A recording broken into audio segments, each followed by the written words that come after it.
Now, I myself am a minister, and I don't mind hearing from other ministers and basically seeing if I can learn something from them, seeing what they have to say on issues and subjects, because the way I see things, we can learn from each other, be it minister or not being a minister. I always try to see growth. But when some ministers or say specific laymen or whoever, if you come out with a specific subject, and if I happen to check it out, I will look into it. And just like if I put something out, I expect others to look into what I say or think or whatever. So this being no exception, Gino Jennings, I love to follow him, see what he has to say on specific issues and topics and so forth. But this one really, really stands out. Here's what I mean. That's right. Now I want to say to you young men, that's follow women preachers. I want to show you what God called you. In the book of Isaiah, chapter 9, verses 16 and 17. Get me and follow me. Give chapter and verse again. Isaiah chapter 9, verses 16 and 17. He hate women. No, I don't. No. My mama was a woman. That's right. My wife is a woman. He's a woman. Sweet woman, too. And him jumping and running around telling her, preach, mother. Mother Bishop Cunningham. That's my pastor. Yeah. God ain't got no joy out of you, young man. No joy. No. You bragging because you sitting under a woman preacher. Amen. God ain't got no joy out of you. Therefore the Lord shall have no joy.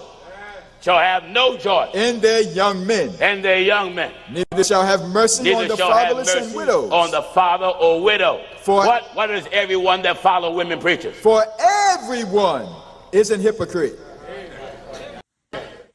Okay, now that we've heard from Pastor Jennings, I want to specifically go to the Word, because that's something that he always loves to do. Go to the Word, right? And I can't fault him on that. Don't, try not to fault him on that. That's something I adhere to also. So I'm going to go to the Word. Now he said Isaiah chapter 9, verses 16 and 17. Okay, so I'm going to go there. Isaiah 9, 16 and 17.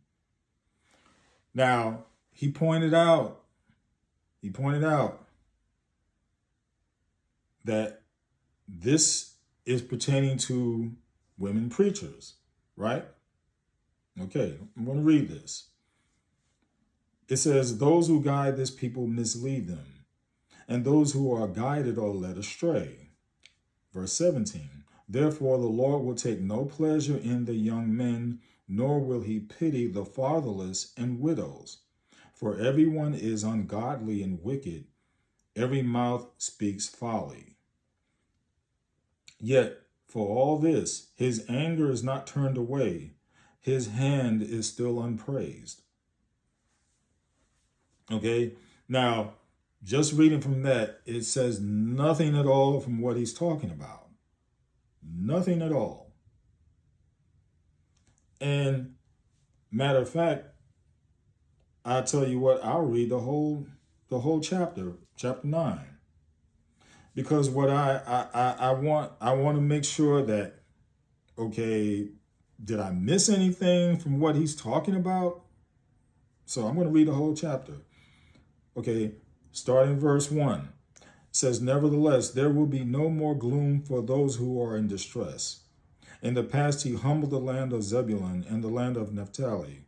But in the future, he will honor Galilee of the nations by the way of the sea beyond the Jordan.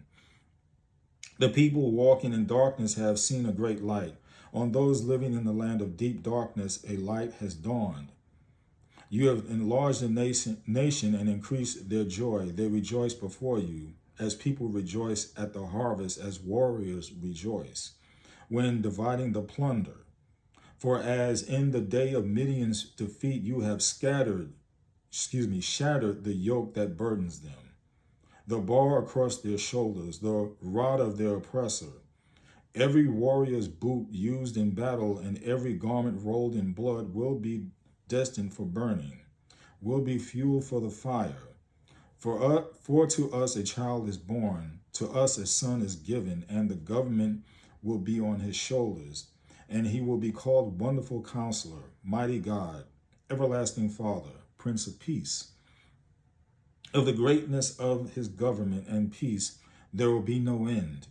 He will reign on David's throne and over his kingdom, establishing and upholding it with justice and righteousness from that time on and forever.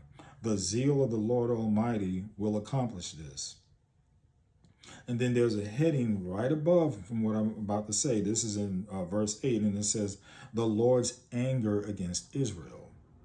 Now, this is the reason for this passage, for this message. Verse 8, it says, the Lord has sent a message against Jacob. It will fall on Israel. All the people will know it. Ephraim and the inhabitants of Samaria, who say with pride and arrogance of heart, the bricks have fallen down, but we will rebuild with dressed stone. The fig trees have been felled, but we will replace them with cedars. But the Lord has strengthened Rezin's foes against them and has spurred their enemies on. Arameans from the east and Philistines from the west have devoured Israel with open mouth. Yet for all this, his anger is not turned away. His hand is still upraised. Verse 13, but the people have not returned to him who struck them, nor have they sought the Lord Almighty. So the Lord will cut off from Israel both head and tail, both palm branch and reed in a single day. The elders and dignitaries are the head, the prophets who teach lies are the tail. Those who guide this people mislead them, and those who are guided are led astray. Therefore the Lord will take no pleasure in the young men, nor will he pity the fatherless and widows, for everyone is ungodly and wicked, every mouth speaks folly. Yet for all this his anger is not turned away, his hand is still upraised. Now these are the verses he just spoke of that he points out, talking about Gino Jennings, gives credence to what he spoke of about women, which up to this point, as you can see, has nothing at all to do with women preachers. Nothing.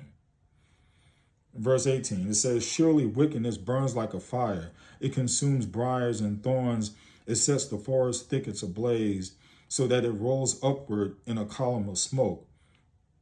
By the wrath of the Lord Almighty, the land will be scorched, and the people will be fuel for the fire. They will not spare one another.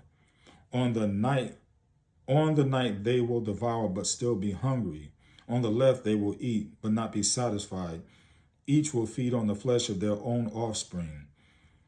Manasseh will feed on Ephraim, and Ephraim will on Manasseh. Together they will turn against Judah. Yet for all this, his anger is not turned away. His hand is still upraised. So, and that's the end of the chapter.